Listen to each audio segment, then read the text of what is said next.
NREGA was meant to be a worker scheme. It was meant to be for the welfare of rural workers and to sort of bring them out of poverty, provide them with employment. But somehow workers have not become central to the scheme. The way in which the government acts now, especially the central government actually, it is not making workers the center of the scheme. What they're doing is they are simply more concerned with sort of monitoring and a very centralized monitoring system. They don't trust the state governments, they don't trust the local officials, and all they seem to trust is technology, and that is obviously having problems.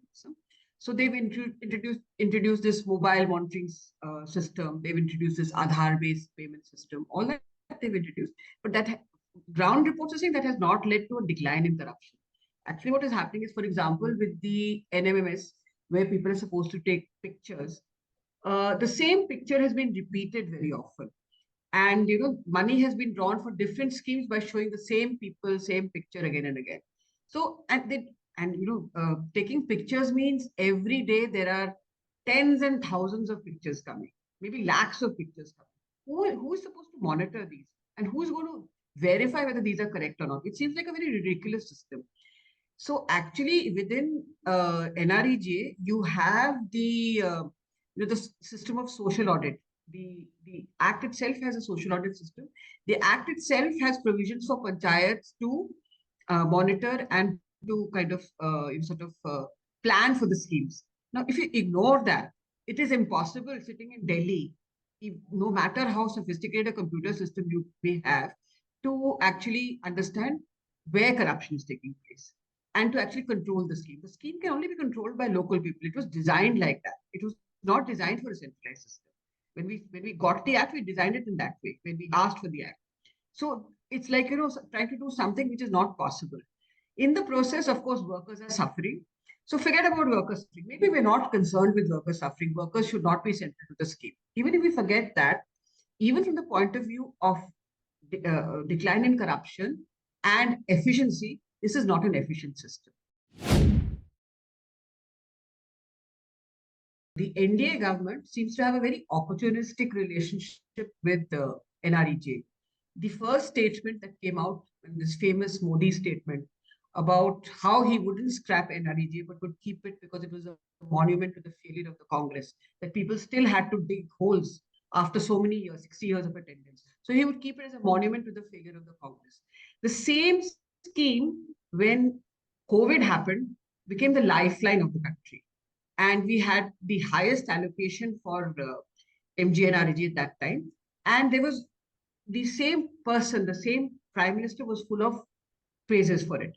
So the relationship seems to be very opportunistic. It's not the relationship that a government should have with a guaranteed right. It's a relationship that the government has, like it seems to have with all other schemes and programs, of opportunism. When it suits them, they use it. When it doesn't suit them, they don't use it. And that is also apparent in the neglect in which the way in which they treated certain states, like for example West Bengal and other states also. It becomes a political issue and an opportunistic way of dealing with it rather than anything else. But on the other hand, if you look at it, especially this year, a friend of mine was telling me NREGA seems to be in the news all the time these days, and that's true. In the run-up to the budget, it seems to be coming into the news a lot. We're facing a situation where we have massive unemployment, and we're facing a situation where consumer demand has also, kind of come down a lot, and industry seems to be very worried about rural demand. So you have the trade unions, all the central trade unions, which were at one time, and if you look at it 10, 15, 20 years ago, they were not so much in favor of NREGA. I remember certain left unions saying it was a kind of a fool's demand. It would never happen. We've had that reply from the West Bengal government when we first started. These very same unions now realize the importance of it because of the huge amount of unemployment we have and because of this problem of rural demand. So all the central trade unions in their submissions to to Nirmala Sitharaman before the budget have asked for an increase in allocation to MGNREGA. Similarly, besides that, I mean, these are all the kind of the ruling party organizations. So the RSS affiliated unions, the BMS, the Laghu Udyog Bharat, the Bharatiya Kisan Sabha, Swadeshi Jagran Manch, the whole spectrum of these organizations, they have all asked for an increase in NREGA money. And surprisingly, the Confederation of Indian Industries has also asked for an increase. So it shows the concern that people, sensible people or people have with the demand for, the demand for goods, which is having a bad effect, especially after COVID on industry. Industry was anyway in shambles. And now if we don't have rural demand, then it's going to be very problematic. So everybody is pushing for more money. And, this opportunistic way of dealing with NREGA, of, using it when you need it for the demand and not neglecting it otherwise, this business should stop. And we should realize that it's essential for our economy. We have to have a kind of a shift of resources from the rich to the poor. We've achieved huge GDP jumps and huge jumps in the inequality also in the country. So now we should make repairs of that if we want the economy to proceed. And for that, it's very necessary something like NREGA, which puts money in the hands of poor workers and which gets immediately converted into demand. These are not people who are saving; they're consumers basically. It gets immediately converted into demand, and therefore, again, what I'm saying to you is this is not a workers' issue. It's become an economic issue now. It's not. We're not asking for the right to work for workers. That was the initial thing, but now it's turning out to be essential for our economy. So it should be looked at it from that point of view. West Bengal has the unfortunate experience of for 3 years not having any money from NREGA. So it was like money was last given to us. The last FTO was passed on 17th of December 2021. So it's over 3 years now. Now, what the central government has done is it has invoked the MGNREGA section 27, under which if it finds any anomalies in state government functioning, it has the power to stop money. But what this particular section also says is that should be done for a reasonable period of time. And appropriate remedial measures have to be adopted after that. So appropriate remedial measures definitely means that so there has been widespread corruption in West Bengal. Nobody is denying that. And it's a kind of an open secret as to who's taking the money, and every villager knows what is happening. They're too frightened to open their mouths because there's the party, the police, all that nexus is there. But everybody knows what is happening, and the state government and central government for 3 years seem to have been unable to come to a decision as to who is corrupt and who should be punished. So you have this very anomalous situation for 3 years of BDOs and DMs who are program coordinators and district program program officers and district program coordinators. Not one has been punished. These are the people who are liable under the Act. Not one political leader who is supposed to have siphoned off this money has been punished. On the other hand, 75 lakh NREGA card holders, these are the number of active card holders in West Bengal, have been deprived of money for 3 years. So if we take a calculation of 250 rupees as the wage rate, each family has lost 75,000 rupees in the last few years, which is not a small amount. And the impact of that on the Bengal economy is also huge. Now, we have been trying to find out what is happening and why this particular problem has taken place. What we have been told is that the center says the state is not giving us proper reports, and the state says we've given reports, but they're unnecessarily harassing us. Now, recently we went on a dharna in front of the BJP state office because the impression that we got talking to officials and people in Delhi was that and we also had an exchange with Shivraj Chauhan, who's the present Minister for Rural Development. The impression we got was that there was not such a negative feeling in Delhi. The officials were feeling helpless and they said it was a political issue. The minister was also not very negative. He said he would talk to us and he would discuss this issue and he wanted to find a solution.